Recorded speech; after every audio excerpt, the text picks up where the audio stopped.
என்னதாங்க பண்றாரு நம்மளுடைய முதல்வர் ஸ்டாலின் அவர்கள் அப்படின்னு நிறைய பேர் இங்க கேட்டுட்டு இருக்காங்க. உண்மையில என்ன பண்றாரு அப்படின்னு பாத்தீங்கன்னா, ரஜினி சாரோட ஒரு பாட்டு இருக்கு இல்லையா, ஜெயிலர் படத்துல உன் பட்டத்தை தூக்க 100 பேரு அப்படின்னு சொல்லிட்டு அவருடைய புகழ விளம்பரப்படுத்திட்டு இருக்காரு பாட்டு போட்டு. இன்னொரு பக்கம் ஸ்கூல் குழந்தைங்களை வச்சு பாட்டு போட்டுட்டு இருக்காரு. இன்னொரு பக்கம் பாத்தீங்க அப்படின்னா தொகுதி பங்கீடு பிரச்சனையில பிஸியா இருக்காரு. இந்த நிலைமையில சட்டம் ஒழுங்கு சந்தி சிரிச்சா நமக்கு என்ன அப்படின்னு மேடைதோறும் அவங்களுடைய கட்சியோடைய விளம்பரத்தை மட்டும் பண்ணிட்டு இருக்காங்க. அதாவது 3ஆம் கலைஞர் 4ஆம் கலைஞர்லாம் வருவதற்கான அடித்தளத்தை போட்டு பிஸியா இருக்காரு நம்மளோட ஸ்டாலின் அவர்கள். நாட்டு மக்களோட கவலை எல்லாம் நமக்கு தெரியுமா அப்படிங்கிற கேள்வியை தான் நம்ம வைக்கிறோம். எல்லோரும் இவரை பொம்மை முதல்வர், இவர் இது இப்படி பண்ணுவாரு, இவரே ஒரு மேடையில சொல்லியிருக்காரு, எல்லாத்தையும் நான் சேலஞ்சஸ் எல்லாம் சூப்பரா ஹேண்டில் பண்ணுவேன், நெகட்டிவா கூட பாசிட்டிவா மாத்திருவேன் அப்படின்னு சொல்லுவாரு.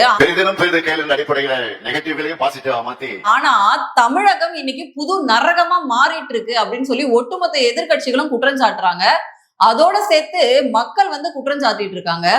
இங்க 1000 பிரச்சனை நடந்துட்டு இருக்கு. ஒரு பக்கம் பாத்தீங்கன்னா விளாத்தி குளத்துல ஒரு குழந்தைய வெட்டி துண்டு துண்டா போட்டிருக்காங்க.